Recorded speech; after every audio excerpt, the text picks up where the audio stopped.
Bismillahirrahmanirrahim. Hukum 3. Sembunyikan niat Anda. Pertimbangan. Buatlah agar orang lain kehilangan keseimbangan dan tetap berada dalam kegelapan karena tidak pernah mengetahui tujuan di balik tindakan Anda. Jika mereka tidak tahu apa yang sedang Anda rencanakan, mereka tidak dapat menyiapkan pembelaan. Giring mereka cukup jauh ke jalan yang salah. Selubungi mereka dalam tabir asap secukupnya, sehingga pada saat mereka menyadari niat Anda, semuanya sudah terlambat. Kebanyakan manusia serupa buku yang terbuka. Mereka menyuarakan apa yang mereka rasakan, mengutarakan pendapat di setiap kesempatan, dan selalu mengungkapkan rencana serta niat mereka. Mereka melakukan ini karena sejumlah alasan. Pertama, mudah dan wajar untuk selalu ingin membicarakan perasaan dan rencana masa depan kita. Perlu upaya keras untuk mengendalikan lidah dan memantau apa yang kita ungkapkan. Perlu upaya keras untuk mengendalikan lidah dan memantau apa yang kita ungkapkan. Kedua, banyak yang percaya bahwa dengan bersikap jujur dan terbuka, mereka akan memenangkan hati orang lain dan menunjukkan sifat baik mereka. Padahal mereka salah besar. Sebenarnya, kejujuran adalah alat yang tumpul, yang lebih banyak mengeluarkan darah alih-alih menyayat. Kejujuran Anda kemungkinan besar akan menyinggung orang lain. Jauh lebih bijaksana untuk menyesuaikan kata-kata Anda. Memberitahu orang lain apa yang ingin mereka dengar alih-alih kebenaran kasar dan buruk tentang apa yang Anda rasakan atau pikirkan. Lebih penting lagi, dengan bersikap terbuka terang-terangan, Anda menjadikan diri sendiri begitu mudah ditebak dan familiar sehingga hampir mustahil banyak orang akan menghormati Anda. Dan kekuasaan tidak akan terakumulasi pada seseorang yang tidak dapat mengilhami emosi-emosi seperti itu. Jika Anda mendambakan kekuasaan, segera kesampingkan kejujuran dan pelajarilah seni menyembunyikan niat. Kuasai seninya dan Anda akan selalu berada di atas angin. Dasar dari keahlian menyembunyikan niat adalah fakta sederhana tentang sifat manusia. Naluri pertama kita adalah untuk selalu memamerkan dan mempercayai penampilan. Itu naluri sederhana manusia. Kita tidak bisa sesuka hati meragukan realitas dari apa yang kita lihat dan dengar. Dengan selalu membayangkan sesuatu yang disembunyikan akan membuat kita lelah serta takut. Dengan selalu membayangkan sesuatu yang disembunyikan akan membuat kita lelah serta takut.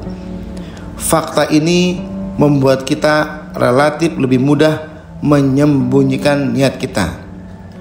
Cukup pamerkan sebuah objek yang sepertinya Anda idamkan, sebuah tujuan yang sepertinya ingin Anda capai di depan mata orang lain, dan mereka akan menganggap apa yang terlihat sebagai realitas.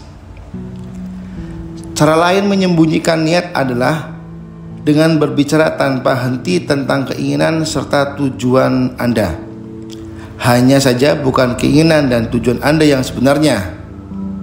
Anda akan melampaui 3 pulau dengan sekali rengkuhan dayung. Anda tampak ramah, terbuka, serta penuh kepercayaan. Anda menyembunyikan niat Anda dan Anda mengirim rival-rival Anda dalam perburuan angsa liar yang menyita waktu. Alat lain yang lebih ampuh untuk menyesatkan orang lain adalah ketulusan palsu. Orang dengan mudah salah mengira ketulusan sebagai kejujuran.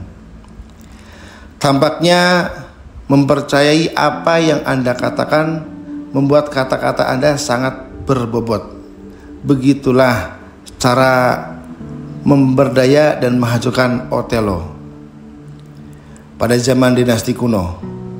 Mengingat kedalaman emosinya, kekhawatirannya yang benar-benar tulus tentang dugaan perselingkuhan Desdemona, bagaimana Otelo bisa tidak mempercayainya? Padahal dia sedang propaganda. Jika Anda yakin bahwa pengecoh adalah orang-orang yang penuh warna dan suka menyesatkan dengan kebohongan yang rumit serta dongeng yang muluk-muluk, Anda salah besar. Saya ulangi, jika Anda yakin bahwa para pengecoh adalah orang-orang yang penuh warna dan suka menyesatkan dengan kebohongan yang rumit serta dongeng-dongeng yang muluk-muluk, maka Anda salah besar. Para pengecoh terhebat memanfaatkan sikap yang lemah lembut dan tidak mencolok sehingga tidak menarik perhatian pada diri mereka sendiri. Mereka tahu bahwa kata-kata serta gerak tubuh yang berlebihan akan langsung menimbulkan kecurigaan. Sebagai gantinya, mereka membungkus kata-kata mereka dalam hal-hal yang familiar, dangkal, serta tidak berbahaya, seolah-olah seperti itu. Setelah Anda membuai perhatian orang dengan hal-hal yang akrab, mereka tidak akan menyadari muslihat yang dilancarkan di belakang mereka. Semakin kelabu dan seragamnya tabun di tabir asap Anda, semakin baik tabir tersebut menyembunyikan niat Anda. Bentuk tabir asap yang paling sederhana adalah ekspresi wajah. Di balik penampilan luar yang menjemukan dan tidak terbaca, segala macam kekisruhan dapat direncanakan tanpa terdeteksi. Ini adalah senjata yang berusaha disempurnakan oleh orang-orang paling berkuasa dalam sejarah. Konon tidak ada seorang pun bisa membaca wajah Franklin D. Roosevelt. Baron James Rothschild telah melakukan praktik seumur hidup untuk menyamarkan pemikiran aslinya dengan senyuman yang hambar dan penampilan yang tidak mencolok. Ingat, dibutuhkan kesabaran serta kerendahan hati untuk menumpulkan warna-warna cemerlang Anda. Ingat, dibutuhkan kesabaran serta kerendahan hati untuk menumpulkan warna-warna cemerlang Anda, untuk memasang kedok yang tidak menarik perhatian. Jangan sedih karena harus mengenakan samaran yang menjemukan itu. Seringkali ketidakterbacaan Anda lah yang menjadi daya tarik dan membuat Anda tampak seperti orang yang berkuasa. Seekor domba tidak pernah mencoleng. Seekor domba tidak pernah menipu. Seekor domba sangat bodoh dan patuh. Dengan bulu domba di punggungnya, rubah bisa langsung menyusup ke kandang ayam. Pernahkah Anda mendengar seseorang jenderal yang terampil yang bermaksud menyergap sebuah benteng mengumumkan rencananya kepada musuh? Sembunyikan tujuan Anda dan sembunyikan kemajuan Anda. Jangan mengungkapkan luasnya rencana Anda sampai rancangan-rancangan itu tidak dapat ditentang hingga peperangan selesai. Raihlah kemenangan sebelum Anda menyatakan perang. Singkatnya, tirulah para penyerang yang rancangannya tidak diketahui kecuali oleh negeri yang porak-poranda yang telah berhasil mereka taklukan.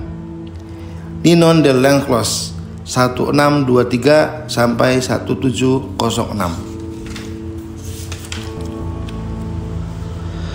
Jangan menjadi orang yang berbuat curang. meskipun mustahil untuk hidup sekarang ini tanpa menjadi orang yang seperti itu. Biarkan kelicikan terbesar Anda tersimpan untuk menutupi apa yang tampak seperti kelicikan. Ini berarti menciptakan sebuah tampilan muka yang pada akhirnya akan syarat dengan nuansa atau kesan keakraban. Dan di saat bersamaan, sang ahli strategi dapat bermanuver tanpa terlihat, sementara semua mata tertuju untuk melihat keakraban yang gamblang. Teori ini disebut dengan teori menyelinap melintasi samudra di siang hari bolong.